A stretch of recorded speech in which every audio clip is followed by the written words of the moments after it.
So hello what's up, कैसे हैं आप सब inter stars. Welcome welcome welcome welcome to this revision session of SQC1 SA 220, यानी जो क्वालिटी एंड एथिक्स वाला पार्ट है आपके इंटर ऑडिट का। That is what we are going to cover in this revision. I am sure आपको बहुत मजा आएगा। बस आप अपने नोट्स और क्वेश्चन बैंक लेके साथ में बैठ जाइए and here the revision video begins. Video को बिना लाइक करे नहीं देखना, वीडियो पे अपनी अटेंडेंस जरूर लगा दे वीडियो को लाइक करके। And yes, stay subscribe to the channel for more such videos. Enjoy the revision.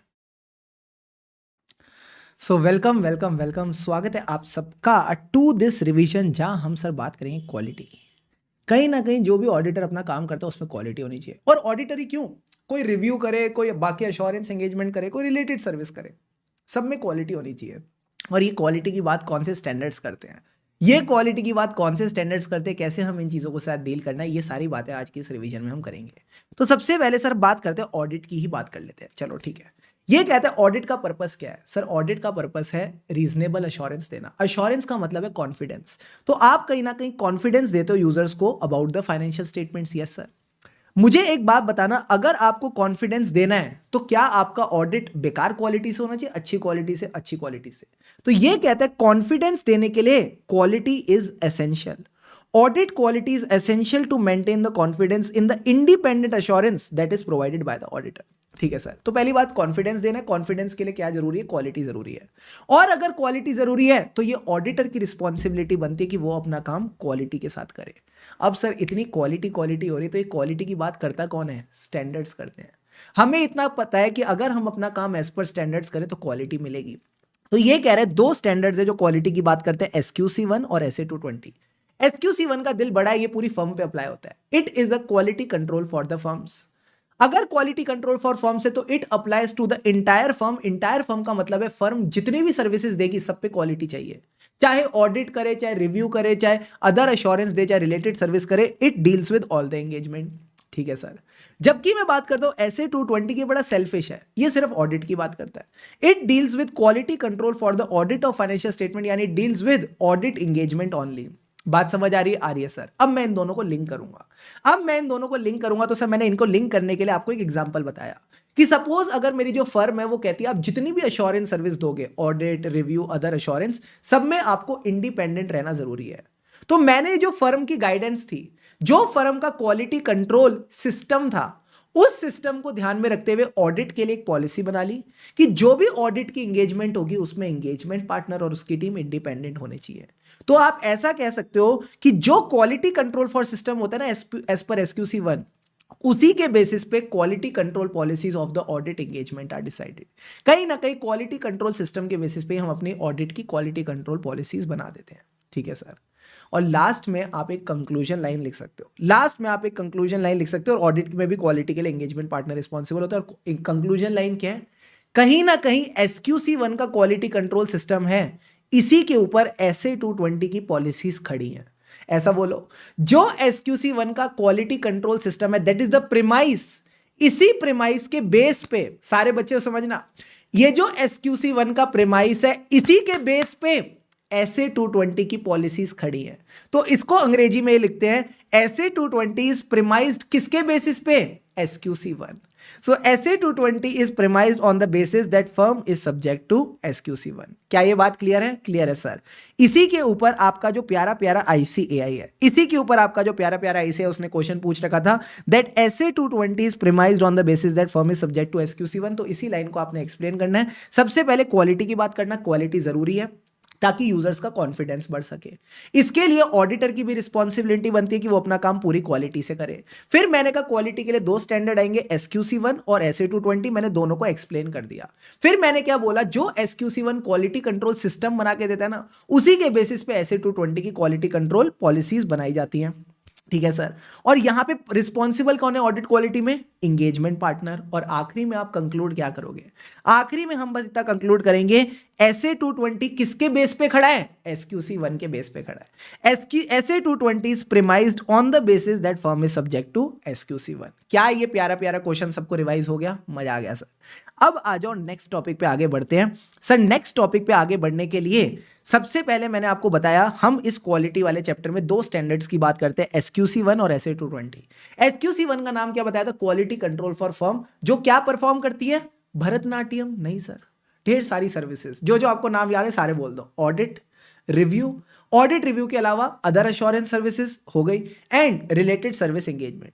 ऐसे 220 किस पे लगती है? Quality control for audit of financial statement. Audit के अलावा किसी की बात नहीं करेंगे। क्वालिटी वाली बात मैंने आपको बता दी। अब SQC1 का ऑब्जेक्टिव क्या है? बड़ा सिंपल है कि जो भी फर्म और उसके लोग हैं ना, they should comply with PRL requirement. PRL requirement का क्या मतलब है? प्रोफेशनल स्टैंडर्ड्स, रेगुलेटरी और लीगल रिक्वायरमेंट। जितने भी स्टैंडर्ड्स हैं, जो भी लॉ की रिक्वायरमेंट्स है, सबसे कंप्लाई करके चलो। और अगर आप सबसे कंप्लाई करोगे तो आपकी रिपोर्ट बढ़िया बनेगी। Then your report will be appropriate in the circumstances. आप सही ओपिनियन दे पाओगे। Getting the point? Yes sir. अब क्वालिटी कंट्रोल सिस्टम का क्या मतलब है? पॉलिसीज एंड प्रोसीजर बनाना। कुछ आइटम्स है इनके रिगार्डिंग पॉलिसीज एंड प्रोसीजर बनाना, जिसमें आज के इस रिवीजन सेशन में A और B आपके साथ कवर करने वाला हूं। फिर इन्होंने एक छोटी सी बात की, इसको बस समझ के चलना कि जो भी फर्म क्वालिटी कंट्रोल पॉलिसीज बनाएगी उनको छुपा के नहीं रखना, लोगों को बता देना ये पॉलिसीज है, इनसे कंप्लाई करना है। और अगर आप लोगों को बताओगे तो वो भी आपको फीडबैक देंगे और उस फीडबैक के बेसिस पे आप चीजें इंप्रूव करके चल सकते हो। पहली पॉलिसी मैंने आपको कौन सी बताई सर? आपने हमको बताई leadership responsibility. Leadership responsibility for quality. अब ये जो लीडरशिप रिस्पॉन्सिबिलिटी फॉर क्वालिटी आपको दो तरीके से देखना पड़ेगा, फर्म लेवल पे, ऑडिट एंगेजमेंट लेवल पे। तो जब मैं बात करता हूं फर्म लेवल की, तो फर्म का काम क्या था सर? एक इंटरनल कल्चर बनाना है। फर्म के अंदर एक भावना होनी चाहिए, सब लोग क्वालिटी से काम करें। So we want to promote a internal culture that quality is essential to perform the engagement. अब सवाल आता है सर ये काम कौन करेगा? अब सवाल आता है ये काम कौन करेगा? तो मैंने कहा ये फर्म का CEO करेगा। जो फर्म का CEO या मैनेजिंग पार्टनर है, उसको मैंने अल्टीमेट रिस्पॉन्सिबिलिटी दे दी कि भाई जो सिस्टम ऑफ क्वालिटी कंट्रोल है तेरे जिम्मे डाल दिया मैंने। ठीक है सर। अब ये जो बंदा है ना, ये लोगों को मोटिवेट करेगा, ये लोगों को इंस्पायर करेगा, ये लोगों को इंकरेज करेगा कि कहीं ना कहीं हमारे अंदर से आना चाहिए क्वालिटी के साथ काम करना। बाहर से आना चाहिए, अंदर से आना चाहिए, अंदर से आना चाहिए। There should be a inner culture कि हम अपना क्वालिटी से काम करें। अब सर एक बात बताओ, ये जो बंदा है ये कैसा होना चाहिए? इसके अंदर क्या क्वालिटीज होनी चाहिए? तो मैंने कहा बड़ी सिंपल सी बात है, 3 क्वालिटीज होनी चाहिए। ये पूरे ऑपरेशंस की रिस्पॉन्सिबिलिटी ले रहा है। Yes sir, he is taking the responsibility of the operation. तो इसके अंदर 3 क्वालिटीज होनी चाहिए। सबसे पहले तो इसको एक्सपीरियंस होना चाहिए। एक्सपीरियंस होगा तो इसको काम आएगा भी और करवाना भी आएगा, यानी इसके अंदर एबिलिटी भी होगी। एक्सपीरियंस भी होना चाहिए, एबिलिटी भी होनी चाहिए, और तभी लोग इसकी सुनेंगे, यानी इसके अंदर अथॉरिटी होनी चाहिए। तो आपको ना फर्म वाले केस में बस 3 बातें ध्यान रखनी है। सारे बच्चे जल्दी से बताओ क्या? फर्म का काम है एक इंटरनल कल्चर ऑफ क्वालिटी बनाना। ये कौन बनाएगा? CEO या मैनेजिंग पार्टनर। ये जो CEO और मैनेजिंग पार्टनर बनवाएगा, ये कैसे बनवाएगा? लोगों को मोटिवेट करके, लोगों को इंस्पायर करके कि एक इनर कल्चर ऑफ क्वालिटी लेके आओ। ठीक है सर। अब इसके अंदर 3 क्वालिटीज क्या होनी चाहिए इस बंदे के अंदर? एक्सपीरियंस, एबिलिटी और authority. Done done done done done sir. इसके बाद हमने बात करी ऑडिट की। इसके बाद हमने बात करी ऑडिट की। सर ये जो ऑडिट है इसकी क्वालिटी का रिस्पॉन्सिबिलिटी किसको दी? इंगेजमेंट पार्टनर को, क्योंकि यही तो बंदा है जो ऑडिट रिपोर्ट पे साइन करता है। अरे यही तो बंदा है अभिजीत ए डमले, इन्होंने ही तो रिपोर्ट पे साइन किया है। हाँ, तो अगर रिपोर्ट में कोई भी गड़बड़ निकली, ऑडिट में कोई भी गड़बड़ निकली, किसका गला पकड़ेंगे? सर इंगेजमेंट पार्टनर का गला पकड़ेंगे। तो यही पॉइंट आपको यहां पे कहने की कोशिश कर रहा है that engagement partner will take the responsibility of the quality of audit engagement. अब सर इसकी जो हरकतें होंगी और इसके जो मैसेजेस होंगे, जो भी इसके एक्शंस होंगे और इसके मैसेजेस होंगे, इसका काम है एम्फसाइज करना क्या? कि भाई क्वालिटी इंपॉर्टेंट है। सारे बच्चे दिल पे हाथ रख के बताओ, इस क्वालिटी से कम लाने के लिए हमें कौन कौन सी रिक्वायरमेंट से कंप्लाई करना पड़ता है? वो जो दोनों प्यारे प्यारे मीठे मीठे वर्ड्स थे ना, I want to listen those words in the chat box right now.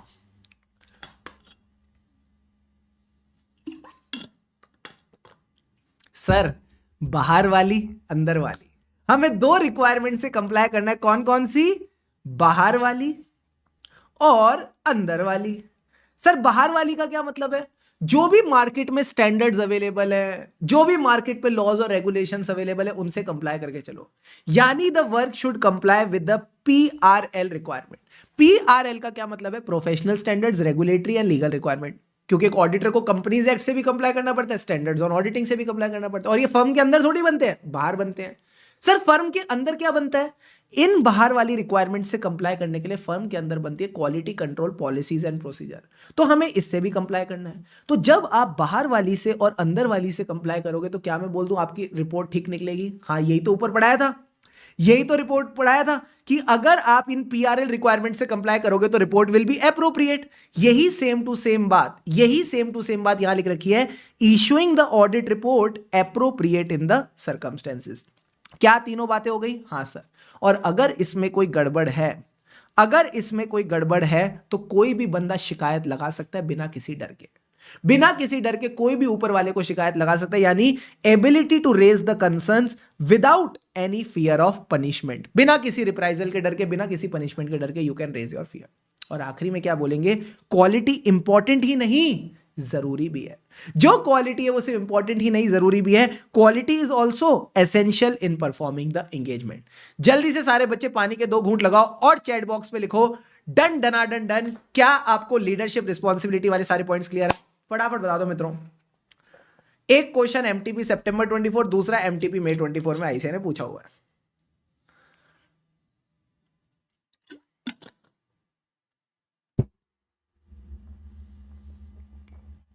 Done है ये वाला पार्ट? Yes sir. अब सर एक बात बताओ, मैंने फिर आपको पढ़ाई थी एथिकल रिक्वायरमेंट। फटाफट एथिकल रिक्वायरमेंट रिवाइज करेंगे। मुझे बताओ एथिकल रिक्वायरमेंट का मतलब क्या होता है? मुझे बताओ एथिकल रिक्वायरमेंट का क्या मतलब होता है? सर एथिकल रिक्वायरमेंट का मतलब है फंडामेंटल प्रिंसिपल्स, यानी वो क्वालिटीज जो हर प्रोफेशनल में होने चाहिए। तो तुम कहना चाहते हो ये वो क्वालिटीज है जो कोई भी प्रोफेशनल में होनी चाहिए? कहीं ना कहीं ये वो क्वालिटीज है जो कोई भी प्रोफेशनल में होनी चाहिए। Answer is yes. सर कोई प्रोफेशनल का क्या मतलब है? सी फॉर कॉन्फिडेंशियलिटी। बातों बातों में टेक्निक बता दी याद रखने की। सी फॉर कॉन्फिडेंशियलिटी। कॉन्फिडेंशियलिटी का मतलब है अगर वो तुमको मैसेज भेजती है तो स्क्रीनशॉट लेके अपने दोस्त को मत दे देना। You should respect the confidentiality of information. यहां पे हम पर्सनल रिलेशन की बात नहीं कर रहे, प्रोफेशनल और बिजनेस रिलेशन की बात करेंगे। तो जो भी आपको इंफॉर्मेशन मिलती है इन प्रोफेशनल और बिजनेस रिलेशन, उसकी कॉन्फिडेंशियलिटी को रिस्पेक्ट करना है। अब सर इसके 3 एग्जांपल क्या थे? लॉ ने कहा है, क्लाइंट ने कहा है और हमारी मजबूरी है। से विद मी, लॉ ने कहा है, क्लाइंट ने कहा है और हमारी मजबूरी है। लॉ ने कहा है मतलब it is requirement of law. For example companies act कहता है अगर कोई फ्रॉड मिले 1 करोड़ या उससे ज्यादा का जो कंपनी के एम्प्लॉयज और ऑफिसर्स ने किया है तो आपको बताना पड़ेगा। इसी तरह क्लाइंट ने कहा है, यानी it is permitted by the law and authorised by the client. And third point is हमारी मजबूरी है, यानी it is our professional duty to disclose the matter. तो ये 3 अपन ध्यान रख के चलेंगे, ठीक है सर। इसके बाद आता है प्रोफेशनल बिहेवियर। ओ सॉरी, मैंने कहा था कोई भी प्रोफेशनल में होनी चाहिए, यानी कॉन्फिडेंशियलिटी हो गया। सारे बच्चे मुझे बताओ ओ से क्या होता है? सी से तो कॉन्फिडेंशियलिटी हो गया, ओ से क्या होता है? Objectivity. Your decision should be your decision, किसी और का डिसीजन नहीं होना चाहिए। आपकी जो प्रोफेशनल जजमेंट है वो आप ही की होनी चाहिए, उसको कॉम्प्रोमाइज मत करो। किसकी वजह से? Don't compromise your professional judgement because of your own BC. BC का मतलब था बायसनेस और कॉन्फ्लिक्ट ऑफ इंटरेस्ट। आपकी बायसनेस और कॉन्फ्लिक्ट ऑफ इंटरेस्ट में आप अपने डिसीजन को कॉम्प्रोमाइज नहीं करेंगे। और undue influence of some third party. कहीं ऐसा ना हो आपके साले साहब ने फाइनेंशियल स्टेटमेंट बनाए हैं और उन फाइनेंशियल स्टेटमेंट का ऑडिट करते वक्त आप अपनी वाइफ के बारे में सोच रहे हो कि यार मेरी वाइफ तो मेरे को छोड़ेगी नहीं अगर मैंने अपने साले साहब के बनाए हुए फाइनेंशियल स्टेटमेंट में गलती निकाली। तो वाइफ के इन्फ्लुएंस में गलत काम मत कर जाना। So don't compromise your professional judgement again because of your own BC. Own BC का मतलब है own biasness, own conflict of interest और undue influence of some third party. Got it sir. Sir कोई में कॉन्फिडेंशियलिटी भी हो गया, objectivity भी हो गया। आई का मतलब क्या था? आई का मतलब है इंटीग्रिटी। इंटीग्रिटी मतलब शुभम सर। इंटीग्रिटी मतलब शुभम सर, यानी सीधी बात, नो बकवास, एकदम सच्चा इंसान। So be straightforward, be honest. Honest का मतलब है true and fair. True and fair का मतलब है इंप्लाइज फेयर डीलिंग। आपने कोई भी गलत काम नहीं करना। दूसरी बात, आपने ट्रुथफुलनेस के साथ आगे बढ़ना है। प्लस कभी भी किसी रिपोर्ट के साथ एसोसिएट नहीं होंगे जहां पे एरर या ओमिशन है। एरर या ओमिशन है या तो मटीरियली फॉल्स इंफॉर्मेशन है, या फिर जो इन्फॉर्मेशन है वो बिना चेक करे करके आपने रिपोर्ट कर दी, नेग्लिजेंटली काम किया है, या फिर इट ओमिट्स द रिक्वायर्ड इन्फॉर्मेशन। अगर ऐसा कोई केस है तो फिर इंटीग्रिटी की कमी है। Deal done? Done sir. Confidentiality हो गया, ऑब्जेक्टिविटी हो गया, इंटीग्रिटी हो गया। अब ये प्रोफेशनल वाले 2 पॉइंट्स क्या थे? पीसीडीसी। पीसीडीसी का क्या मतलब है? Professional competence and due care. मैं इन दोनों को ना बांट देता हूं। प्रोफेशनल कॉम्पिटेंस का मतलब है attain and maintain your knowledge and skills. अगर मार्केट में कोई अमेंडमेंट आ रही है तो वो भी आपको सीखते रहनी चाहिए, तभी आपकी नॉलेज मेंटेन रहेगी। अगर मार्केट में कोई नया कोर्स आ रहा है, अगर मार्केट में कोई नई सॉफ्टवेयर आ रहा है, तो वो सब आपको आना चाहिए अगर आपके काम की चीज है। सो अटेन करना काफी नहीं है, मेंटेन भी करनी है knowledge and skills. Due care का मतलब है एक्ट डिलीजेंटली मतलब सावधानी से काम करेंगे, टाइम पे काम करेंगे। You should do your work carefully and on timely basis. तो बड़ा सिंपल है, प्रोफेशनल कॉम्पिटेंस मतलब attain and maintain your knowledge and skills. Due care का मतलब है diligently as per the standards. ठीक है, ठीक है सर। अब डिलीजेंटली का क्या मतलब है? सावधानी से टाइम पे काम करके दे दो। Got it sir. इसी के अंदर एग्जांपल्स वगैरह थोड़े ध्यान रखना कि अगर क्लाइंट को आप प्रॉपर एडवाइस नहीं दे पा रहे, ठीक है, अगर आपने क्लाइंट को प्रॉपर एडवाइस नहीं दी या फिर आपने अपनी रिपोर्ट टाइम पे सबमिट नहीं करी, तो this is a example of PCDC. Sir अब अगला लास्ट क्या रह गया? Professional behaviour. तो अगर कोई चार्टर्ड अकाउंटेंट घूस लेता हुआ पकड़ा जाता है, ब्राइब लेता हुआ पकड़ा जाता है, तो इससे प्रोफेशन की बदनामी होती है। तो अगर प्रोफेशन बदनाम होगा, that is again a problem. तो ये कह रहा है comply with the laws and regulation and avoid any conduct. कोई भी ऐसी हरकत मत करना जिससे प्रोफेशन की बदनामी होती है, discredit the profession. Got it? पांचों के पांचों क्वालिटीज सबको क्लियर है? हाँ sir. Fundamental principles of ethics हमको क्लियर है, पांचों क्वालिटीज क्लियर है। कोई भी प्रोफेशनल में होती चाहिए, confidentiality, objectivity, integrity, professional competence, due care and professional behaviour. अब मुझे बताओ, ये जो इंडिपेंडेंस की 5 क्वालिटीज हैं, क्या इसके ऊपर कोई थ्रेट्स भी आ सकते हैं? फटाफट बता दो मित्रों, क्या इन फंडामेंटल प्रिंसिपल्स पे कुछ थ्रेट्स आ सकते हैं? हाँ सर, आ सकते हैं। उन्हीं थ्रेट्स के बारे में हमने बात करी थी यहां पे, थ्रेट्स टू इंडिपेंडेंस। यस और नो? Yes sir. पानी के 2 घूंट लगाओ और चैट बॉक्स पे लिखो ready. Now we are going to discuss the threats to independence.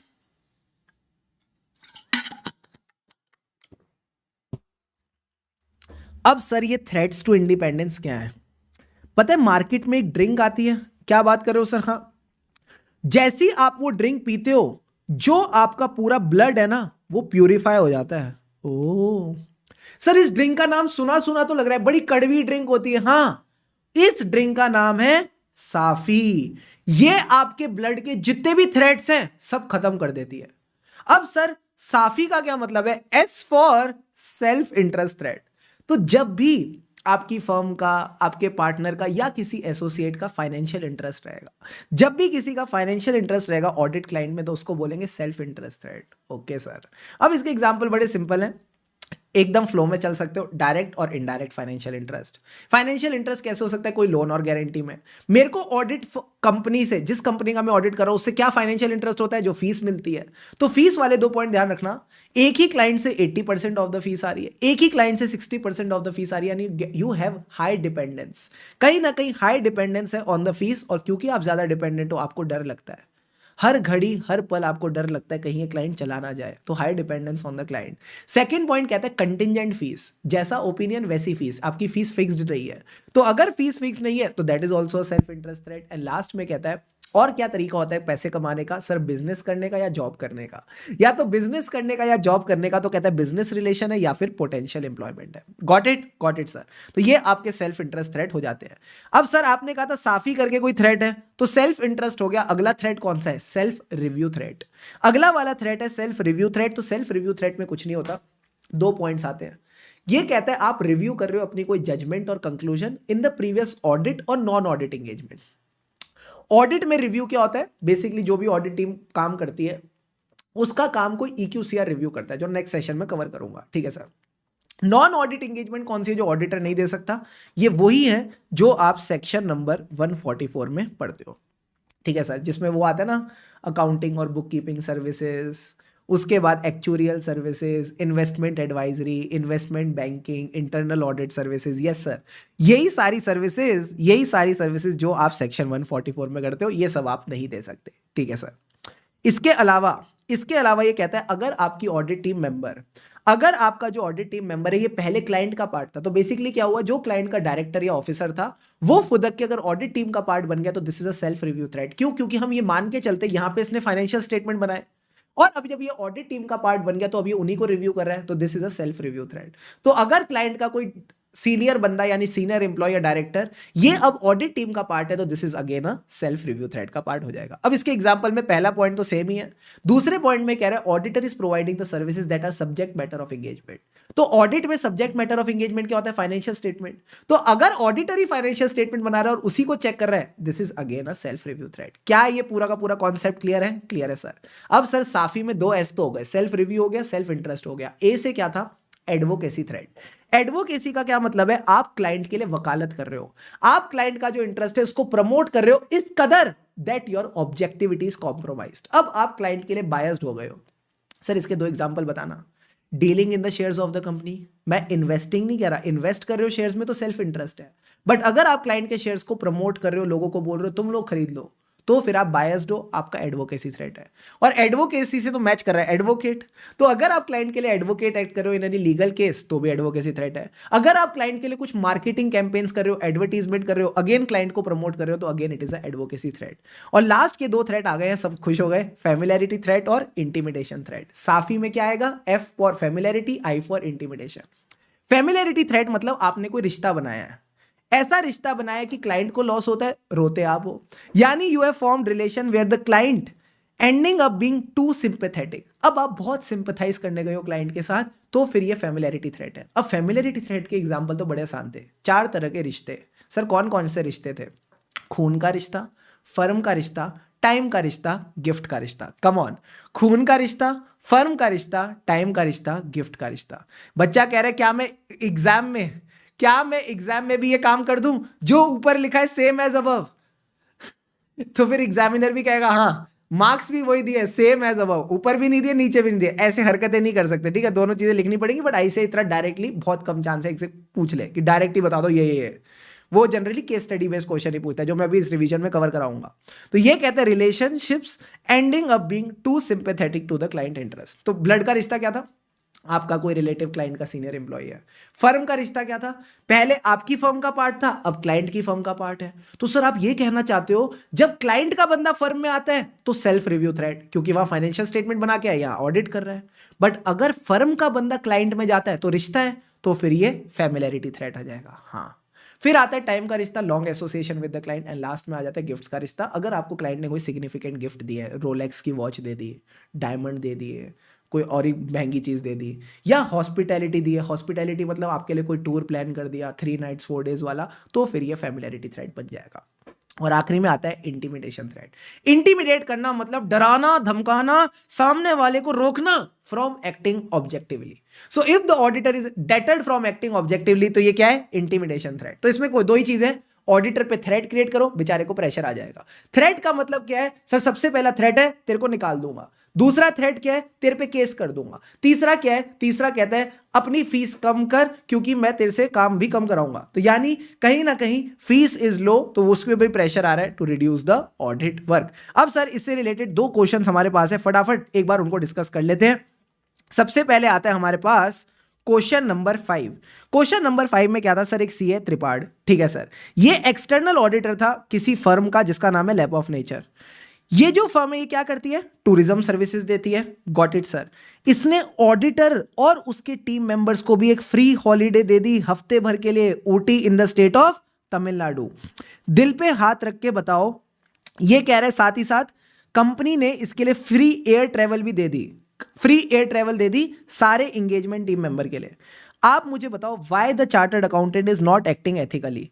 Sir not acting ethically मतलब आपने मुझे बताना है जो एथिक्स की 5 क्वालिटीज होती हैं, confidentiality, objectivity, integrity, professional competence, due care और प्रोफेशनल बिहेवियर, इनमें से कौन सी क्वालिटी की बैंड बजी है? क्या कॉन्फिडेंशियलिटी में कोई दिक्कत है? नहीं सर। क्या आपको लगता है ऑब्जेक्टिविटी में दिक्कत आ जाएगी? डू यू थिंक ऑब्जेक्टिविटी में दिक्कत आ जाएगी? Answer is yes. अब ये बंदा क्लाइंट की तरफ थोड़ा बायस्ड हो जाएगा क्योंकि क्लाइंट इसको फ्री में इतने मजे दे रहा है। इंटीग्रिटी में कोई प्रॉब्लम नहीं है, कॉम्पिटेंस ड्यू केयर में प्रॉब्लम नहीं है, बिहेवियर में कोई प्रॉब्लम नहीं है, बाकी सब ठीक है, ऑब्जेक्टिविटी में दिक्कत आएगी। तो सबसे पहले तो आप ये बोलोगे जो इसको फ्री हॉस्पिटैलिटी मिल रही है इसमें क्या होगा? फंडामेंटल प्रिंसिपल वायलेट होगा। कौन सा? Objectivity. Objectivity will be impaired.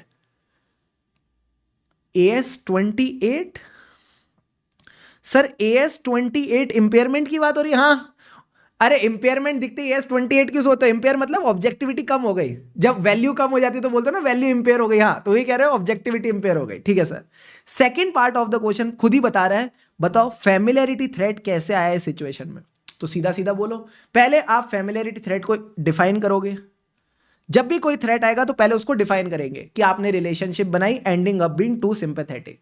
फिर आप बोलो जब हमको इस तरह की मजेदार चीजें मिलेंगी हम क्लाइंट की तरफ बायस्ड हो सकते हैं, हमारा एक सिंपैथेटिक व्यू बन जाएगा क्लाइंट को लेके during the audit, so hence familiarity threat is attracted. Got it sir. ये तो बड़ा सीधा साधा क्वेश्चन था, MTP 1 May 24 डन। अब आओ second part of the question, question number 6। इसमें आपको बस मैं क्वालिटीज पहचानवाऊंगा। ये कहता है which fundamental principle of ethics is violated.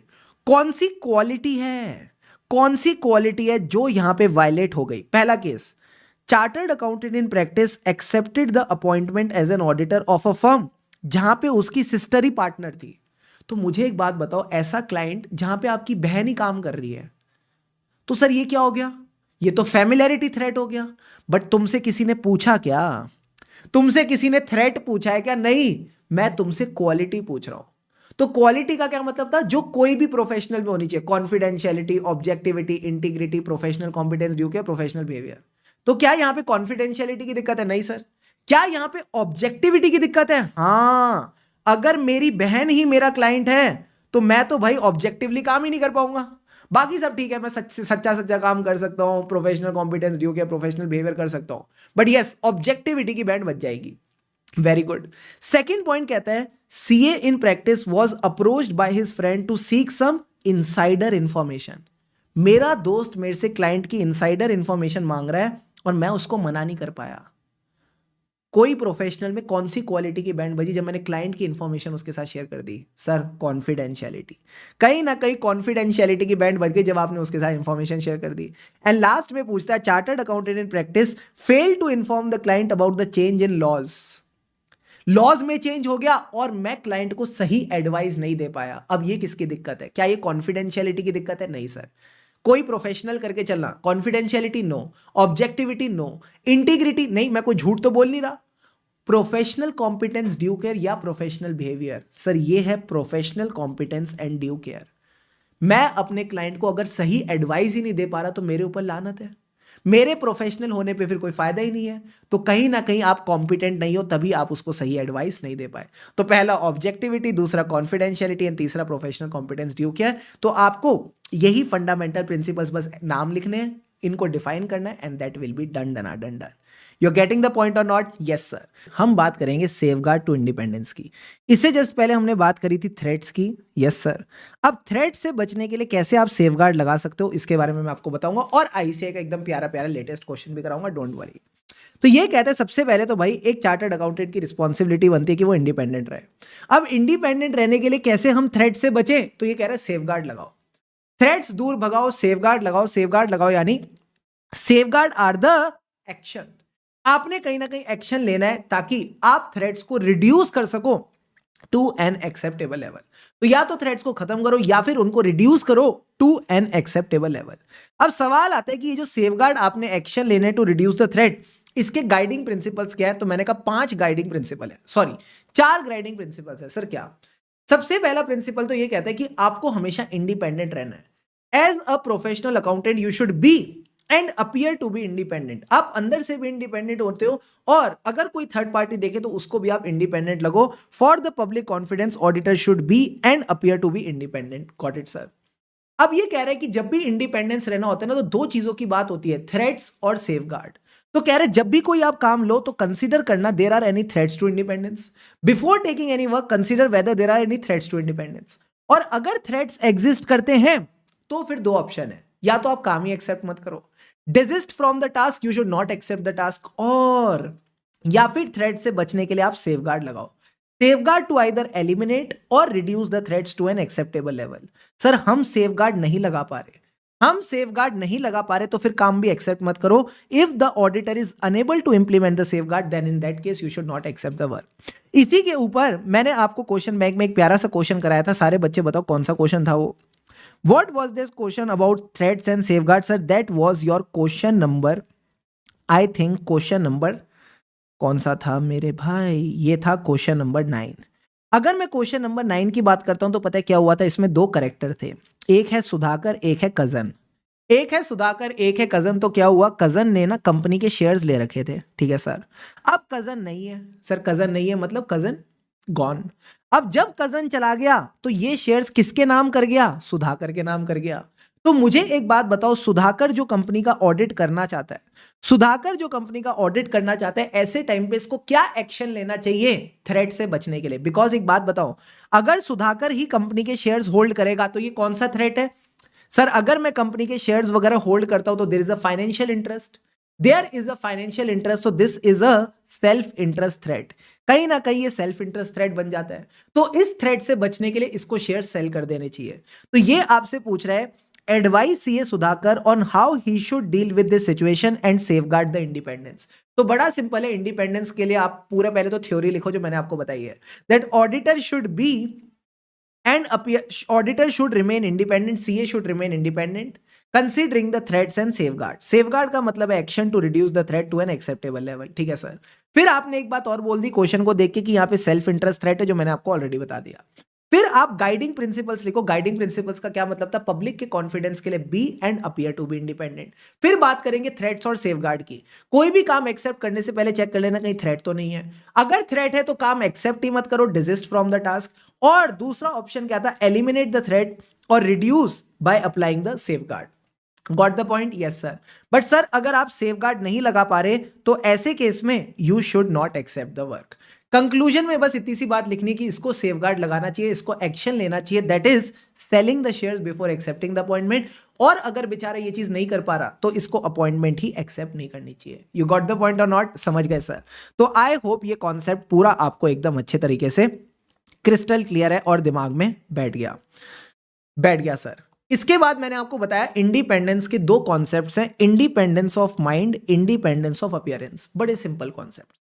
Independence of mind का मतलब है ऐसा स्टेट ऑफ माइंड जहां पे आप किसी के भी इंफ्लुएंस में आके काम नहीं करते।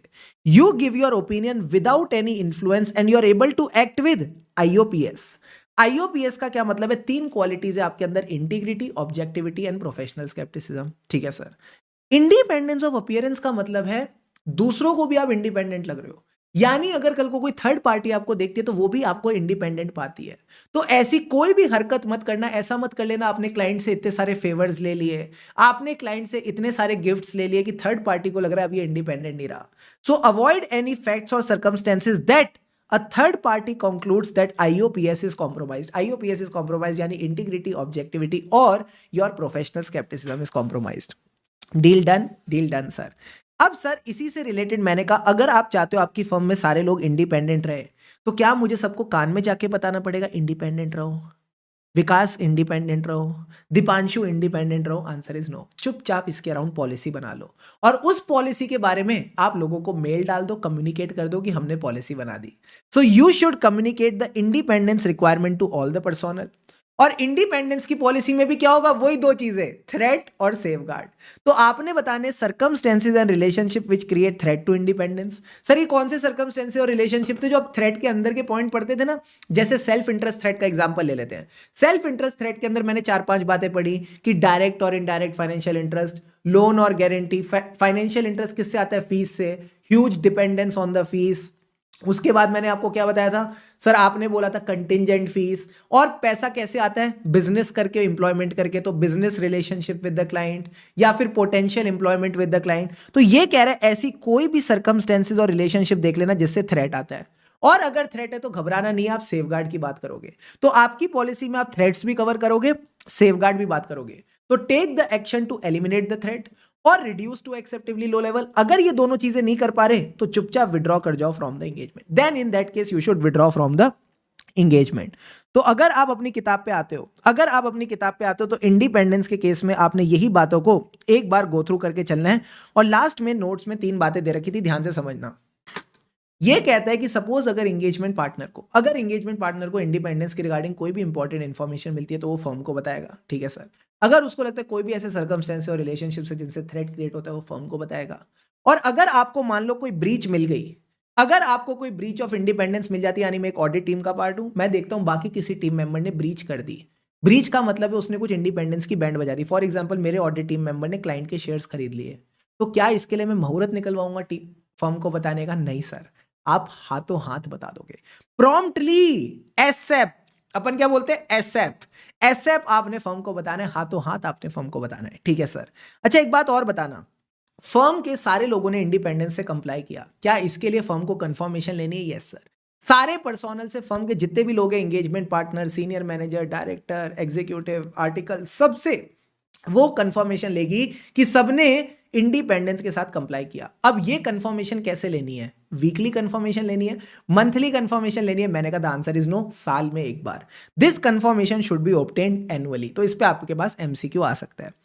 फिर सर हम चले थे नेक्स्ट टॉपिक पे। नेक्स्ट टॉपिक बात करता है acceptance and continuance of client relationship and engagement, MTP, November 21, so can be asked in the exam. ये कहता है कि कौन सी इंफॉर्मेशन है, कौन सी इंफॉर्मेशन है जिसके बेसिस पे आप डिसाइड करते हो, जिसके बेसिस पे आप डिटरमाइन करते हो कि मुझे क्लाइंट के साथ एक्सेप्ट और कंटिन्यू करना है कि नहीं। एक्सेप्ट मतलब पहली बार, कंटिन्यू मतलब आप पहले एक्सेप्ट कर चुके हो पिछले साल, अब आप कंटिन्यू करने की सोच रहे हो। तो मैंने कहा चार चीजें देखेंगे सर। क्या? सबसे पहले हम देखते हैं सिग्निफिकेंट मैटर्स। सबसे पहले हम देखते हैं significant matters. Sir significant matters का क्या मतलब है? मान लो आपको कोई सिग्निफिकेंट डिफिकल्टी हुई, मैनेजमेंट आपको टाइम पे इंफॉर्मेशन नहीं देता, या फिर आपको लगता है क्लाइंट में सिग्निफिकेंट रिस्क है, there is a high risk of material misstatement, क्योंकि यहाँ पे फ्रॉड होता है, रिलेटेड पार्टी ट्रांजैक्शंस होती है जो ये लोग बताते नहीं है, तो फिर मैं ऐसा क्लाइंट एक्सेप्ट ही नहीं करूंगा। दूसरी बात ये कहता है सिग्निफिकेंट मैटर के बाद आप देखो क्या आप कंप्लाई कर पाओगे with the ethical requirement. Ethical requirement का क्या मतलब है? वो क्वालिटीज जो कोई भी प्रोफेशनल में होनी चाहिए, confidentiality, objectivity, integrity, professional competence, due care और प्रोफेशनल बिहेवियर। साथ ही साथ ये कहता है कि आपके अंदर होनी चाहिए कॉम्पिटेंस, सिर्फ अच्छे नहीं होने चाहिए ना, काम करना भी आना चाहिए। तो कॉम्पिटेंस, कैपेबिलिटी, टाइम और रिसोर्सेज भी होने चाहिए काम करने के लिए। और आखिरी में कहता है integrity of the principal owner. जो क्लाइंट है उसके ओनर्स है, मैनेजमेंट है, टीसीडब्ल्यूजी है, ये लोग भी अच्छे होने चाहिए। अगर ये बदमाश है तो क्लाइंट एक्सेप्ट मत करना।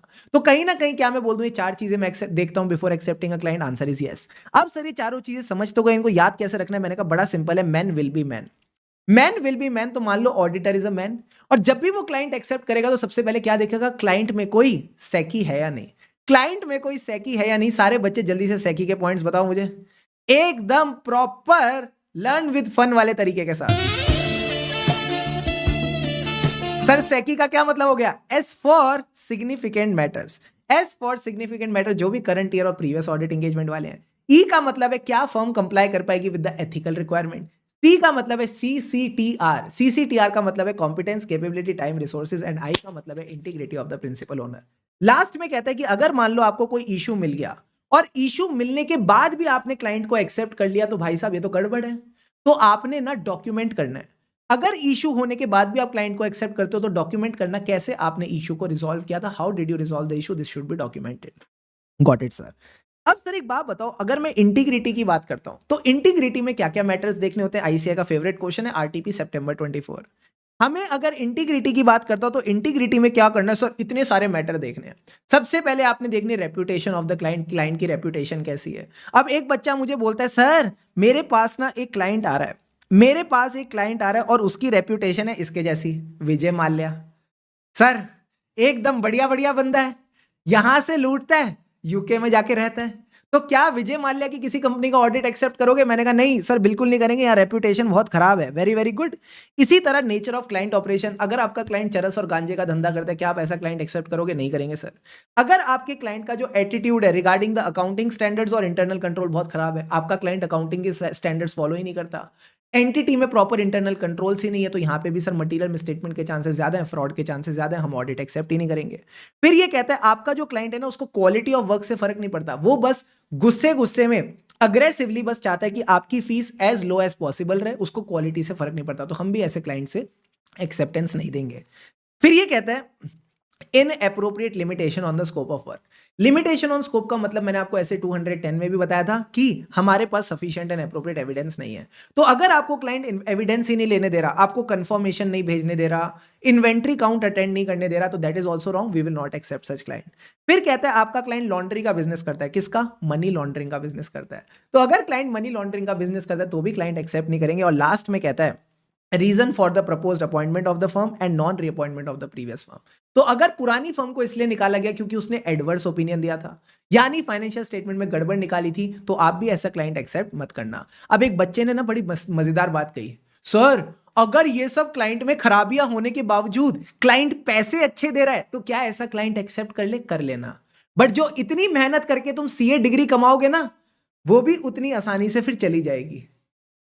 क्योंकि सर अगर कोई सीए ऐसे झोलों में पकड़ा जाता है तो सबसे पहले उसकी डिग्री कैंसिल होती है। तो ऐसे क्लाइंट से दूर रहना, सुखी अच्छा जीवन बिता पाओगे। ठीक है, तो सर अब ये सारे पॉइंट्स कैसे याद रखने हैं? मैंने कहा इसके लिए हमारी हेल्प करी इन दोनों बदमाशों ने। तुम इन दोनों को जानते हो? हाँ सर, राहुल और अंजलि। जो राहुल है तुम उसको क्यों जानते हो? सर बड़ा रेप्यूटेड लड़का है। मैंने कहा वेरी वेरी गुड। इसने प्रपोज किया अंजलि को, बट जो अंजलि है ना, इसको इसकी नेचर पसंद नहीं आई।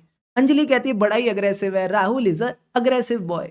उसके बाद राहुल में बहुत एटीट्यूड है और राहुल मनी लॉन्ड्रिंग का धंधा भी करता है। तो क्या इसकी नेचर अप्रोप्रिएट है? मैंने कहा answer is no, nature is inappropriate. तो यही 7 पॉइंट्स आपको रिकॉल करने, फटाफट रिकॉल करा दो मुझे। रेप्यूटेड का मतलब है कॉन्सेप्ट क्लियर है ना? अब रिकॉल करने में तो बैंड बजती है। हाँ sir, let's recall it together. सबसे पहले हम रेपुटेशन देखेंगे क्लाइंट के, ओनर की, मैनेजमेंट की, टीसीडब्ल्यूजी की और रिलेटेड पार्टीज की।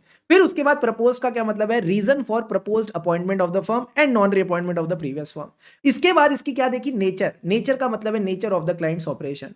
3 चीजें नेचर में, attitude, aggressive, money laundering. Attitude of the client regarding the accounting standards, internal control. Aggressiveness किसको लेके? फर्म की फीस कम करो। इंटरनल, उसके बाद मनी लॉन्ड्रिंग वाला पॉइंट क्या था? क्लाइंट में भी involve in money laundering activities. And last में inappropriate limitation on the scope of work.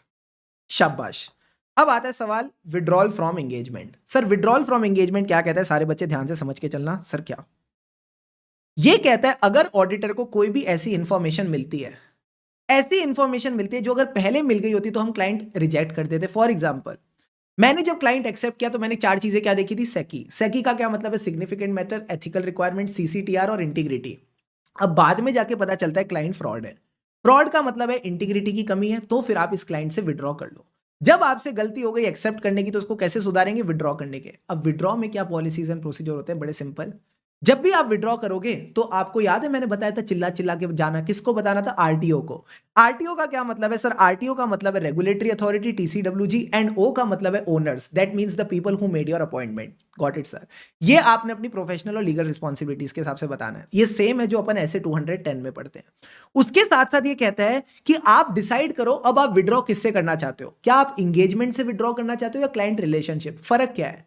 आप हो सकता है सिर्फ ऑडिट से विड्रॉ कर रहे हो, आप हो सकता है सिर्फ ऑडिट से विड्रॉ कर रहे हो और बाकी सर्विसेज आप क्लाइंट को दे रहे हो, यानी टैक्स रिटर्न्स फाइल कर रहे हो, आरओसी के फॉर्म फाइल कर रहे हो, कोई दिक्कत की नहीं है। बट ऐसा भी हो सकता है कि सिर्फ आप ऑडिट से विड्रॉ ना करो, you are withdrawing from both the audit engagement and client relationship, यानी अब आप क्लाइंट के लिए कोई भी काम नहीं करोगे। तो ये आपने बस देख के चलना है। ईजी है? ईजी है सर। इसके बाद मैंने कौन सा टॉपिक पढ़ाया था? इसके बाद कौन सा टॉपिक पढ़ाया था? अरे बिजनेस स्टडीज। बिजनेस स्टडीज में मुझे बताओ हमारा ह्यूमन रिसोर्स कैसा हो? सर एकदम एविडेंस जैसा। Our human resource should be just like an audit evidence. मैंने कहा ऑडिट एविडेंस कैसा होता था? बताना जरा। ऑडिट एविडेंस कैसा होता था? तो ये होता था सफिशिएंट एंड अप्रोप्रिएट। तो personnel should also be sufficient and appropriate. बस अप्रोप्रिएट की जगह पर लिखते हैं कॉम्पिटेंट, केपेबल। टाइम रिसोर्सेज मत लिख देना, आपने लिखना है सलमान भाई का commitment. There should be a commitment to ethics, ताकि जो SQC1 का ऑब्जेक्टिव था वो अचीव हो सके।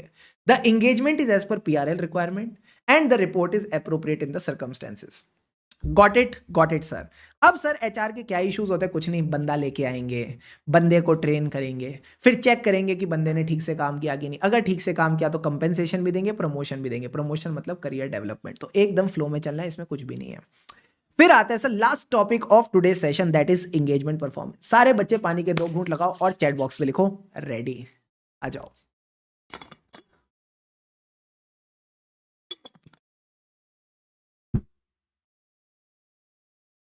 एंगेजमेंट परफॉर्मेंस में मैंने क्या बोला? पहली चीज है हमें चाहिए भाई क्वालिटी में कंसिस्टेंसी। ऐसा नहीं कि कोई बंदा अपने हिसाब से काम कर रहा है, कोई अपने हिसाब से काम कर रहा है और सब क्वालिटी की धज्जियां उड़ा रहे हैं। हमको तमीज से क्वालिटी से काम चाहिए। तो अगर आपको कंसिस्टेंसी चाहिए क्वालिटी में, तो असिस्टेंट को बताना पड़ेगा। तो जो भी सीनियर है उसको कहीं ना कहीं जूनियर को बताना पड़ेगा कि काम कैसे करना है। बात समझ आ रही है? आ रही है सर। तो आप इसको इस तरह से भी लिख सकते हो, जो भी फर्म में सीनियर रहेगा एंगेजमेंट में, वो कहीं ना कहीं जूनियर को बताएगा। क्या बताएगा? कि जूनियर तुमने अपना काम अपनी मर्जी से नहीं करना, स्टैंडर्ड्स के हिसाब से करना है। अब जूनियर वैसे काम कर रहा है कि नहीं, उसको सुपरवाइज करो, उसका काम रिव्यू करो, और रिव्यू के लिए आपको चाहिए डॉक्यूमेंटेशन। क्या ये बेसिक आते हैं? हाँ, इसी को अपन इंग्लिश में लिख देंगे। तो सबसे पहले बताएगा का क्या मतलब है? Briefing of the engagement team of their objective. क्या बताएगा? काम करो as per the standard, so there should be a process for complying with the standard.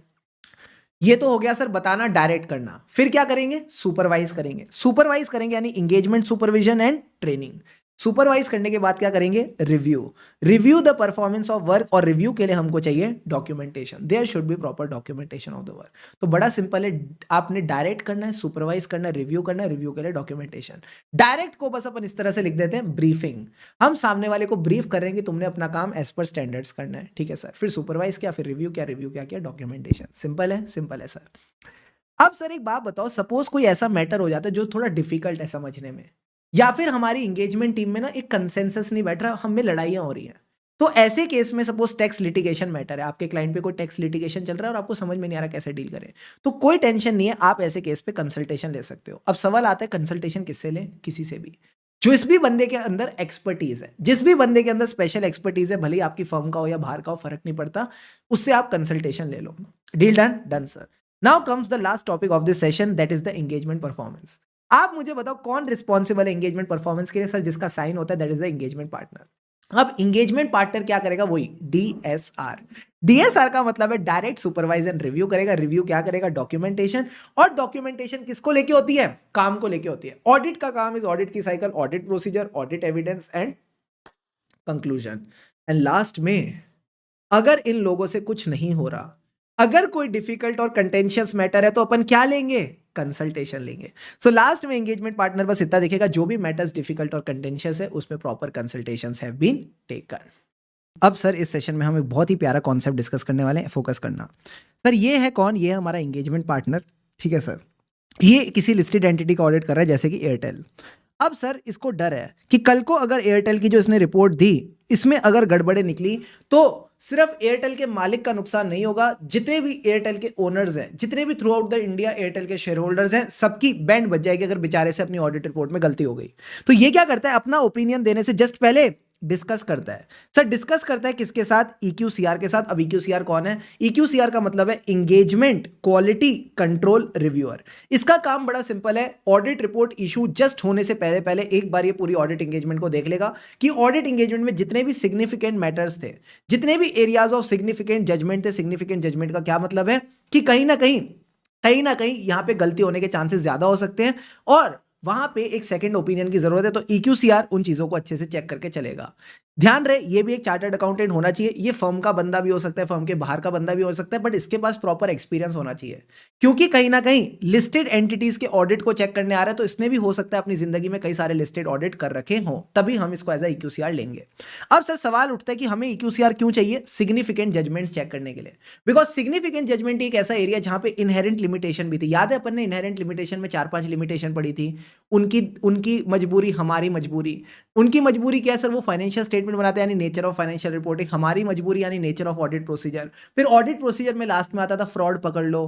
क्यों नहीं पकड़ सकते? Because audit is not a investigation. चौथे पॉइंट पे अपन टाइम देखते थे, timeliness of financial reporting, balance between benefit and cost. जैसे जैसे टाइम बीतता है, इन्फॉर्मेशन की रेलिवेंस, उसकी वैल्यू घटती है। तो अपन लेटेस्ट इन्फॉर्मेशन क्यों नहीं ले पा रहे? बिकॉज अपने को बैलेंस मेंटेन करना है between benefit and cost. Yes sir. और पांचवा होता था फ्यूचर इवेंट्स, कि हो सकता है फ्यूचर में जाके एंटिटी बंद हो जाए, उसका गोइंग कंसर्न अफेक्ट हो जाए, तो वो चीज भी अब हमारे हाथ में नहीं है। तो ये कह रहे हैं कि सिग्निफिकेंट जजमेंट एक इनहेरेंट लिमिटेशन होती है, तो इसको तो अपन EQCR से डेफिनेटली सेकंड ओपिनियन लेके चलेंगे, ठीक है सर। इसके अलावा कौन सी एंटिटीज हैं जिनके ऑडिट के लिए अपने को EQCR चाहिए? सर सबसे पहले तो लिस्टेड एंटिटी। लिस्टेड एंटिटी के लिए तो कंपलसरी कोई ऑप्शन ही नहीं है। बाकी एंटिटीज के लिए फर्म अपना खुद का कोई क्राइटेरिया बना सकती है। हो सकता है फर्म ऐसा बोले कि अगर आप किसी एंटिटी का ऑडिट कर रहे हो जिस एंटिटी का टर्नओवर इस लिमिट से ज्यादा है, या उस एंटिटी का पेड अप शेयर कैपिटल इस लिमिट से ज्यादा है, तो फर्म जैसा अपना क्राइटेरिया बनाएगी बाकियों के लिए वो चलेगा। कंपलसरी है EQCR for listed entity. Got it sir. Sir क्या EQCR होने से एंगेजमेंट पार्टनर की जो रिस्पॉन्सिबिलिटी है ओपिनियन की कम हो जाती है? मैंने कहा नहीं। जो एंगेजमेंट पार्टनर ऑडिट रिपोर्ट पे साइन कर रहा है, रिस्पॉन्सिबल तो वही रहेगा। रिस्पॉन्सिबल तो वही रहेगा। EQCR होने से बेचारे की रिस्पॉन्सिबिलिटी कम नहीं होती। अब सर लास्ट में सवाल आता है एंगेजमेंट पार्टनर की क्या रिस्पॉन्सिबिलिटी है ईक्यूसीआर को लेके, ओपिनियन को लेके नहीं, ईक्यूसीआर को लेके। तो ये कह रहा है जब भी लिस्टेड एंटिटी का ऑडिट होगा या बाकी एंटिटीज के ऑडिट के केस में ईक्यूसीआर अगर अपॉइंट होगा तो वो एंगेजमेंट पार्टनर कराएगा। अब अगर ईक्यूसीआर आ गया ना तो उसको खाली मत बिठाना, उसको खाली मत बिठाना, उसके साथ डिस्कस कर लेना नॉर्मल मैटर्स नहीं, सिग्निफिकेंट मैटर्स। ये वही सिग्निफिकेंट मैटर्स हैं जिनको हम चेक करते हैं बिफोर एक्सेप्टिंग और continuing with any client engagement. याद है वो 4 पॉइंट्स? सेकी, सेकी का क्या मतलब था? Significant matters, ethical requirement, competence, capability, time, resources और इंटीग्रिटी। तो जितनी भी आपको लगता है कोई सिग्निफिकेंट रिस्क है जैसे कि फ्रॉड, रिलेटेड पार्टी ट्रांजैक्शन जहां पे गलती होने के चांसेस हो सकते हैं, तो उनको तो पक्का ईक्यूसीआर के साथ डिस्कस करके चलना। इसी तरह अगर आपको लगता है मैनेजमेंट ने कुछ सिग्निफिकेंट डिफिकल्टीज वगैरह आपके लिए क्रिएट करे तो उनको भी आप ईक्यूसीआर से एक बार डिस्कस कर सकते हो। एंड लास्ट में सर, ईक्यूसीआर जब तक ना हो जाए तब तक आप अपनी रिपोर्ट को साइन नहीं करोगे। Don't sign your report, don't date your report until the completion of EQCR. तो ईक्यूसीआर को लाएंगे, सिग्निफिकेंट मैटर्स डिस्कस करेंगे और रिपोर्ट पे साइन नहीं करेंगे। रिपोर्ट पे साइन नहीं करेंगे जब तक ईक्यूसीआर कंप्लीट नहीं हो जाता। और लास्ट पॉइंट क्या था सर? इन दोनों की लड़ाई हो गई। किस किस की लड़ाई हो गई? मैंने कहा लड़ाई हो गई between the engagement partner and EQCR.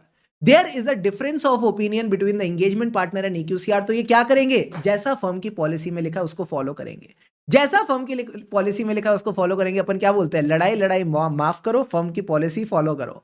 तो फर्म की पॉलिसी हो सकता है ऐसा कहे कि आप ना इसके बारे में, अब आप दोनों से तो नहीं हो रहा, किसी थर्ड पर्सन से डिस्कस कर लो। अब ये जो थर्ड पर्सन है कोई प्रैक्टिशनर हो सकता है, कोई फर्म हो सकती है, या फिर कोई रेगुलेटरी प्रोफेशनल बॉडी हो सकती है लाइक आईसीआई। आप इनसे कंसल्टेशन लेके चल सकते हो। बात समझ आ रही है? आ रही है सर। तो यही बातें आपके नोट्स में दे रखी हैं। सबसे पहले ईक्यूसीआर फॉर लिस्टेड एंटिटी और अदर एंटिटी जहां भी फर्म के क्राइटेरिया में है। तो सबसे पहले ईक्यूसीआर को लाएंगे, उसके साथ सिग्निफिकेंट मैटर डिस्कस करेंगे और ऑडिट रिपोर्ट को डेट नहीं करेंगे जब तक ईक्यूसीआर कंप्लीट ना हो जाए। और अगर कोई डिफरेंस ऑफ ओपिनियन है तो फर्म की पॉलिसी फॉलो करेंगे। फिर ये कहता है ईक्यूसीआर कराना क्यों है? क्योंकि सिग्निफिकेंट जजमेंट्स चेक करानी है। कितना ईक्यूसीआर होगा ये डिपेंड करेगा on the complexity of engagement. जितनी एंगेजमेंट कॉम्प्लेक्स है, जितने पेचीदा इश्यूज है, उतना आपको ईक्यूसीआर को रिव्यू करना पड़ेगा। ईक्यूसीआर के होने से एंगेजमेंट पार्टनर की रिस्पॉन्सिबिलिटी कम नहीं हो जाती। और आखिरी में मैंने कहा जब भी कोई डिफरेंस ऑफ ओपिनियन होगा एंगेजमेंट टीम के अंदर या एंगेजमेंट टीम या कंसल्टेंट के बीच में या एंगेजमेंट पार्टनर या ईक्यूसीआर के बीच में, किसी के बीच में भी डिफरेंस ऑफ ओपिनियन है, फर्म की पॉलिसी फॉलो करो और वो इन सब लोगों से डिस्कशन हो सकती है। क्या ये बात समझ आती है? आती है सर। इसके बाद शुभम सर ने एक टॉपिक पढ़ाया असेंबली ऑफ ऑडिट फाइल या असेंबली ऑफ एंगेजमेंट फाइल, कुछ भी आप नाम दे दो। ये असेंबली का क्या मतलब है? क्या इसमें मैं डॉक्यूमेंटेशन करता हूं या जो जो लोगों ने डॉक्यूमेंटेशन कर रखी है उसको इकट्ठा करना है? सर इकट्ठा करना है।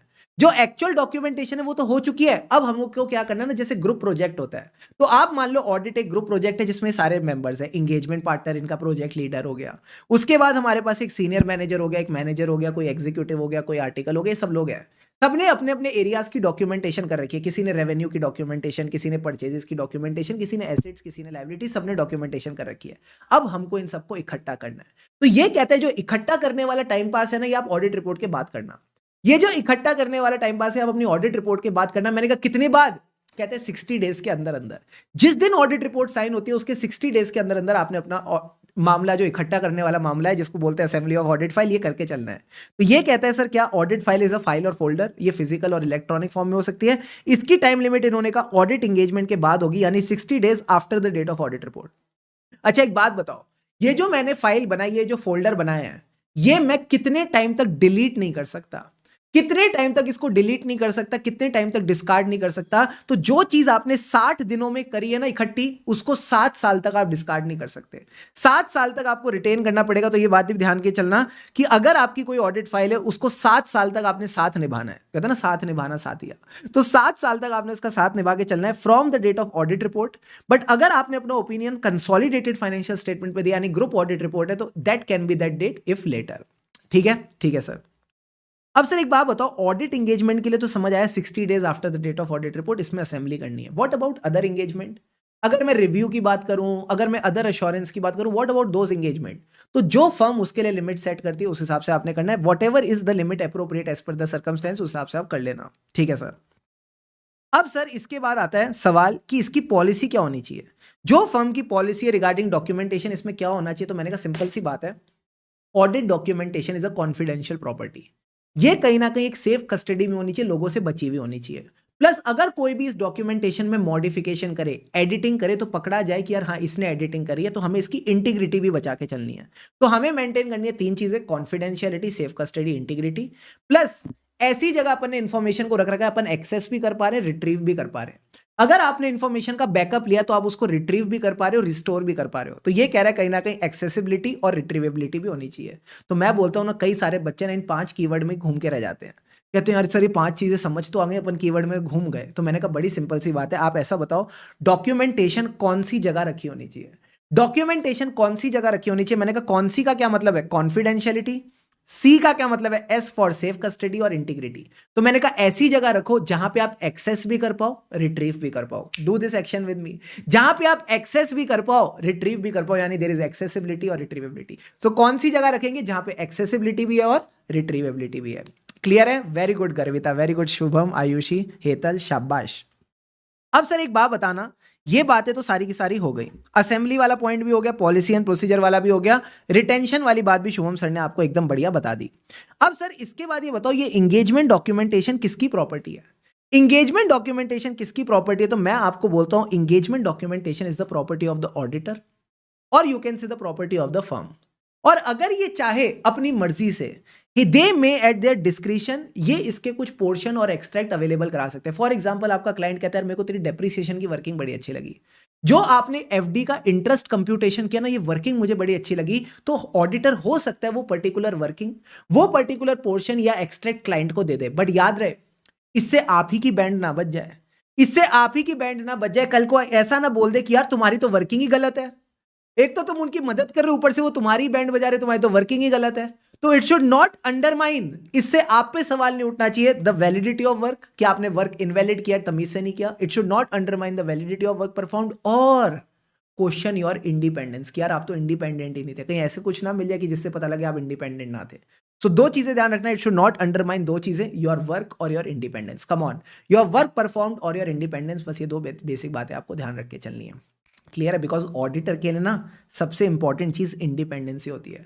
तो अश्योरेंस एंगेजमेंट के केस में ध्यान रखना आपकी इंडिपेंडेंस अफेक्ट ना हो। ठीक है, गॉट इट सर। यही बात यहां लिख रखी है, इंगेजमेंट डॉक्यूमेंटेशन हुज प्रॉपर्टी। फिर मैंने आपको दो छोटे छोटे टॉपिक कराए थे, मॉनिटरिंग। सर मॉनिटरिंग में क्या करना है, this is also part of your system of quality control. System of quality control में याद है अपन इतने सारे एलिमेंट्स कवर कर रहे हैं, कोई लीडरशिप रिस्पॉन्सिबिलिटी हो गया, फिर उसके बाद मैंने आपको बोला एथिकल रिक्वायरमेंट, फिर इंगेजमेंट एक्सेप्टेंस एंड कंटिन्यूएंस, फिर ह्यूमन रिसोर्स की बात हुई, फिर इंगेजमेंट परफॉर्मेंस की बात हुई, और अब मैं मॉनिटरिंग की बात कर रहा हूँ। सर आपको ये फ्लो इतना अच्छे से दिमाग में कैसे बैठा हुआ, इसकी भी एक टेक्निक है, अगर तुम चाहोगे तो मैं रिवीजन के एंड में बता दूंगा। मॉनिटरिंग में क्या करना है ना, मैंने कहा मॉनिटरिंग में कुछ भी नहीं है, बस आपने मॉनिटर करना है कि जो फर्म ने सिस्टम ऑफ क्वालिटी कंट्रोल बना रखा है, जो फर्म ने सिस्टम ऑफ क्वालिटी कंट्रोल बना रखा है, इसका पर्पस क्या था सिस्टम ऑफ क्वालिटी कंट्रोल का? Sir compliance with PRL requirement. PRL का मतलब था प्रोफेशनल स्टैंडर्ड्स, रेगुलेटरी और लीगल रिक्वायरमेंट। अगर हम इससे कंप्लाई करेंगे तो report will be appropriate in the circumstance. तो मॉनिटरिंग में यही चेक करना है कि जो फर्म के सिस्टम ऑफ क्वालिटी कंट्रोल में पॉलिसीज हैं, जो फर्म के सिस्टम ऑफ क्वालिटी कंट्रोल में पॉलिसीज हैं, क्या ये तमीज से काम कर रही है कि नहीं, whether they are operating effectively और नॉट। तो बस ये देख के चलेंगे। सर कैसे पता चलेगा ये पॉलिसीज इफेक्टिवली ऑपरेट कर रही है? तो मान लो आपने साल में 10 ऑडिट एंगेजमेंट करी, आपने साल में 10 ऑडिट एंगेजमेंट करी, उसमें से ना 2 सैंपल निकाल लो कि क्या इन दोनों ऑडिट को तमीज से किया गया कि नहीं। तो ये कहता है कि आपका ये ऑनगोइंग प्रोसेस होना चाहिए। इसमें आप क्या कर सकते हो, पीरियोडिक इंस्पेक्शन कर सकते हो ऑफ सेलेक्टेड एंगेजमेंट। तो आपने एक सेलेक्टेड 1-2 एंगेजमेंट उठाई और देखा कि तमीज से काम था कि नहीं। फिर सर मेरे को लगता है आईसीए हो सकता है इस पे आपसे 3 से 4 नंबर का क्वेश्चन पूछ ले कि एक ऑडिट एंगेजमेंट में, अगर एक ऑडिट एंगेजमेंट है तो उसको लेके एंगेजमेंट पार्टनर क्या क्या मैटर्स डॉक्यूमेंट करेगा।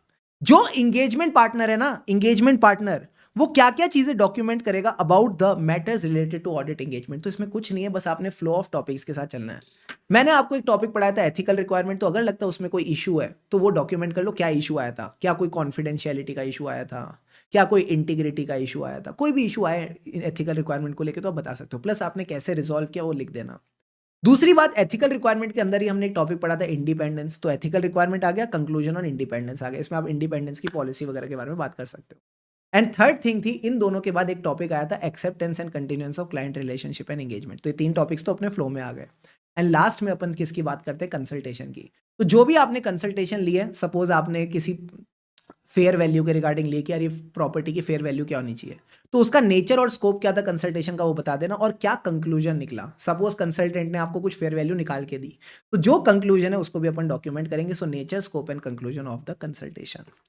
Done done done done done sir. तो यहाँ आपका SQC1 एकदम क्रिस्टल क्लियर कंप्लीट हो जाता है। फिर शुभम सर ने क्या किया था, एक छोटा सा क्यूट सा टॉपिक पढ़ाया था एथिक्स को लेके। एथिक्स का मतलब क्या है सर, हमारे मोरल्स। ये कहीं ना कहीं हमारे मॉरल प्रिंसिपल्स है जो क्या डिसाइड करते हैं अपन कैसे बिहेव करते हैं लोगों के साथ, हमारे एक्शन कैसे होते हैं। तो इसकी दो अप्रोचेज है मार्केट में, एक है प्रिंसिपल बेस्ड अप्रोच, एक है रूल बेस्ड अप्रोच। सारे बच्चे एक बार चैट बॉक्स में बताओ, सबने तो ये टॉपिक पढ़ लिया, हमें कौन सी अप्रोच फॉलो करनी चाहिए। क्या हमें रूल बेस्ड अप्रोच फॉलो करनी है या प्रिंसिपल बेस्ड अप्रोच फॉलो करनी है, फटाफट बता दो।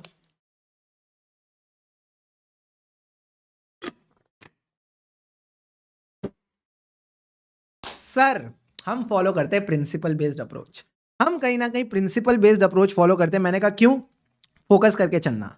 प्रिंसिपल बेस्ड अप्रोच हमेशा कहती है you should comply with the spirit of ethics. जो एथिक्स की फील है, जो एथिक्स का मेन मकसद है, उसके साथ आपको फॉलो करके चलना है। जबकि रूल बेस्ड अप्रोच कहती है चुपचाप रूल फॉलो करो।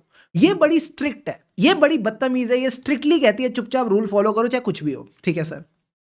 अब जो प्रिंसिपल बेस्ड अप्रोच है ना, it is very broad sir, it is very broad, यानी it covers every type of situation. कहती जो भी सिचुएशन है ना, अपना दिमाग लगा लेना, अपनी प्रोफेशनल जजमेंट लगा लेना, और उस हिसाब से उस सिचुएशन में आप अपना दिमाग लगा सकते हो। दिमाग लगाने के लिए आपके पास जो नॉलेज और स्किल्स है, नॉलेज स्किल्स यूज करके आप अपना दिमाग लगाना इन एवरी सिचुएशन। तो सर ये बड़ी ब्रॉड है। वो क्या है, वो बड़ी नैरो है, उसका बड़ा नैरो आउटलुक है, एंड स्पिरिट ऑफ एथिक्स में be overlooked. And last point में बात करते हैं, ये बड़ी फ्लेक्सिबल है। जो प्रिंसिपल बेस्ड अप्रोच है बड़ी फ्लेक्सिबल है, ये कहती है जैसी सिचुएशन वैसा आपका कंक्लूजन।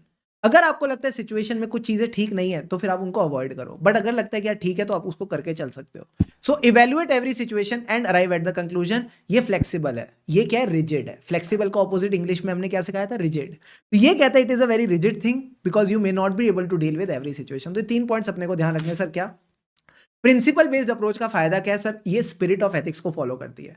जबकि रूल बेस्ड अप्रोच है बड़ी स्ट्रिक्ट है, ये कहती है चुपचाप रूल फॉलो करो। उसके बाद ये क्या है, बड़ी वाइड है। वाइड है मतलब एवरी सिचुएशन कवर करती, कहती है अपनी जजमेंट लगा लो based on the knowledge and skills. जो रूल बेस्ड अप्रोच है वो क्या है, नैरो आउटलुक है, और उसमें आप एथिक्स को इग्नोर कर देते हो। एंड आखिरी में मैंने क्या कहा था सर, आखिरी में आपने कहा था ये फ्लेक्सिबल भी है, जैसी सिचुएशन वैसा कंक्लूजन। जबकि मैं बात करूं रूल बेस्ड की, तो sir rule based is not flexible, it is very rigid and it can not be useful in every situation. तो अपन क्या करेंगे, अपन प्रिंसिपल बेस्ड अप्रोच फॉलो करेंगे, यानी spirit of the code should be followed. Spirit of the code should be followed, यानी आपने ethics की जो feel है उसको हमेशा फॉलो करते हुए चलना है। इसमें याद है जागृत का एग्जाम्पल दिया था सर मैंने, हाँ। जागृत क्या कहता है कि रूल में तो लिखा है don't drink and drive, but rule में ऐसा थोड़ी लिखा है कि नहीं नहीं drinking and driving that is not allowed. तो ये जो बदमाश लोग होते हैं ना, जो सिर्फ रूल बेस्ड अप्रोच फॉलो करते हैं, इनसे दूर रहना है।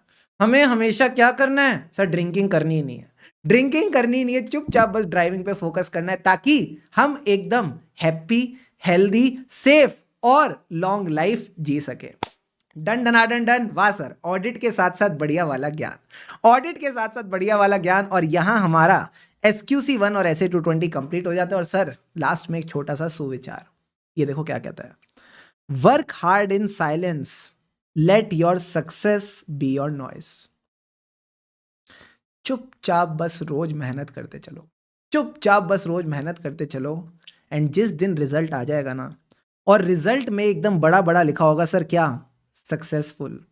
रिजल्ट में बड़ा बड़ा लिखा होगा सक्सेसफुल, चुपचाप जाके अपनी मार्कशीट लिंक्डइन पे लगा देना, अपनी मार्कशीट लिंक्डइन पे लगा देना। और लिंक्डइन पे जब अपनी मार्कशीट लगाओगे, do tag me, do tag me, do tag your faculties, do tag your parents, do tag your friends, and then you can share your success story with them. पर वो जो एक मोमेंट आएगा ना कि आप अपने सक्सेस को लोगों के साथ शेयर कर पाओगे, उस मोमेंट के लिए अभी आपको चुपचाप अपना काम करते हुए चलना है। रोज आपको टाइम से उठना है, रोज आपको अपने प्लान बनाने हैं, रोज उन प्लान को अचीव करना है, साइलेंटली काम करना है। एंड देन जब ये सक्सेसफुल वाला टाइम आएगा, तब सब लोग आपको प्रेज करेंगे, तब आपको बढ़िया बढ़िया कनेक्शन रिक्वेस्ट आएंगी, यार हमारी रिक्वेस्ट एक्सेप्ट करो, हमको गाइड करो इंटर कैसे पढ़ना है। उस एक दिन के लिए रोज आपने एकदम मेहनत करनी है। Every success is a overnight success, but वो कितनी नाइट्स हैं वो कोई नहीं बताता। तो just keep going, just keep doing whatever you are doing, and all I will say is just keep giving your best. आप बस अपना बेस्ट करो और आपको अपने बेस्ट रिजल्ट्स मिल जाएंगे। लगे रहो मित्रों, लगे रहो। See you all in the next session. तब तक के लिए हमें राही ऑडिट के फिर मिलेंगे चलते चलते। Keep going all of you, keep going, take care all.